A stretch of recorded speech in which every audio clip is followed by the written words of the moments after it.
সাবিলিল্লাহি বিআমওয়ালিকুম ওয়া আনফুসিকুম যালিকুম খায়রুল লাকুম ইন কুনতুম তা'লামুন। এই ব্যবসাটা হলো তোমরা আল্লাহর রাস্তায় জান এবং মাল এবং জান দুটো জিনিস চেয়েছেন, মাল এবং জান।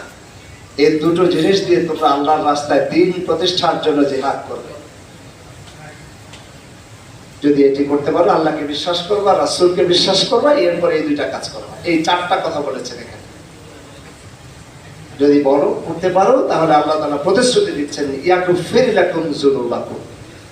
তোমরা অতীতে যা করেছো, অতীতে তোমরা নাস্তিকবাদের সাথে ছিলা, অতীতে ধর্মনিরপেক্ষতাবাদের সাথে ছিলা, জাতীয়তাবাদের সাথে ছিলা, তোমরা অনেক কিছুর সাথে ছিলা। যদি আজকে তুমি এই মুহূর্তে সিদ্ধান্ত নাও যে আমি আল্লাহর সাথে এই ব্যবসায় জড়িত হলাম, আজ থেকে আমার পরিচয় হলো আমি ঈমানদার, সুতরাং আমি ঈমানদার হিসেবে আজ থেকে আমি সিদ্ধান্ত নিলাম যে আমার চিন্তা, আমার চেতনা, আমার মতামত, আমার সমর্থন সবকিছু হবে আল্লাহর জন্য। এইটার জন্য যদি তুমি জিহাদ করতে পারো, সংগ্রাম করতে পারো, নিজেকে ঠিক করতে পারো, তাহলে আল্লাহ তাআলার প্রতিশ্রুতি হলো ইয়াগফির লাকুম যুনুবাকুম, আমি তোমার অতীতের সকল গুনাহ খাতা মাফ করে দেব। প্রিয় ভাই, এরপরে আমরা আল্লাহর কাছে দোয়া করি প্রত্যেক নামাজে, আল্লাহ তুমি আমাকে জান্নাত দাও, আল্লাহ তুমি আমাকে জাহান্নামের আগুন থেকে বাঁচাও। বলি না আমরা দোয়া করি না, রব্বানা আতিনা ফিদ দুনিয়া হাসানা ওয়া ফিল আখিরাতি হাসানা, এরপরে বলি ওয়াকিনা আযাবান নার, বলি না? আল্লাহ তাআলা এখানে প্রতিশ্রুতি দিয়েছেন যে আমাকে সে আযাব থেকে বাঁচিয়ে দিবেন। আবার আল্লাহ তাআলা বলেন ওয়ায়ুদখিলকুম জান্নাতিন তাজরি মিন তাহতিহাল আনহার, সেই কথাটা আল্লাহ বলে দিয়েছেন, তোমাকে শুধু জাহান্নাম থেকে বাঁচিয়ে দেব তা না, এমন জান্নাতে তোমাকে প্রবেশ করাবো যার নিচে দিয়ে ঝর্ণা দ্বারা প্রবাহিত। প্রিয় ভাইয়েরা, বাংলাদেশ জামাত ইসলামী আজকে আপনাদের সামনে এসেছে সেই ব্যবসায়ের দাওয়াত নিয়ে। যেহেতু আপনারা ব্যবসায়ী, আপনাদেরকে আহ্বান করছি আমরা এই ব্যবসায় জড়িত হন।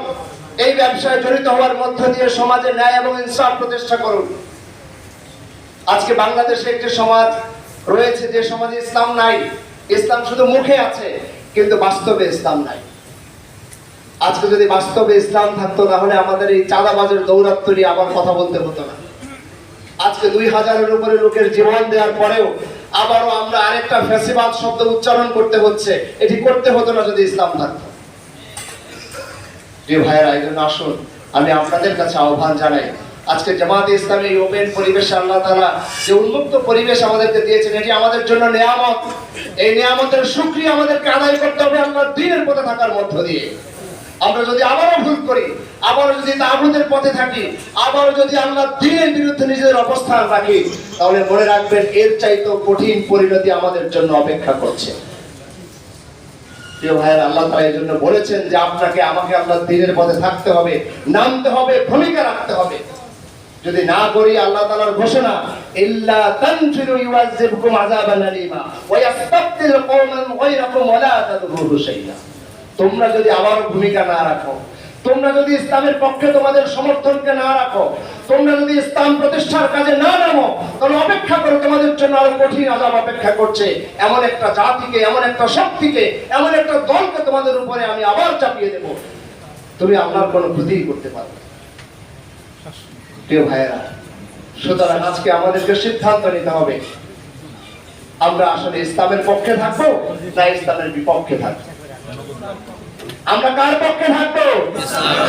প্রিয় ভাইয়েরা, যদি আমি মুসলমান হই, যদি আমি ঈমানদার হই, তাহলে আমি এমন কোন দলের স্লোগানের সাথে শরীক হতে পারি না যে দলের স্লোগানে আল্লাহ এবং আল্লাহর রাসূল নাই,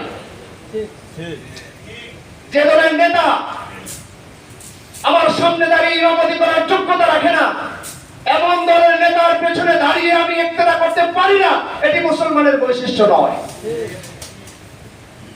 সুতরাং আমরা যদি সত্যিকার অর্থে আল্লাহকে ভালোবাসি, তাহলে আমাদেরকে অবশ্যই আল্লাহ তাআলার সাথে এই চুক্তিতে আবদ্ধ হতে হবে।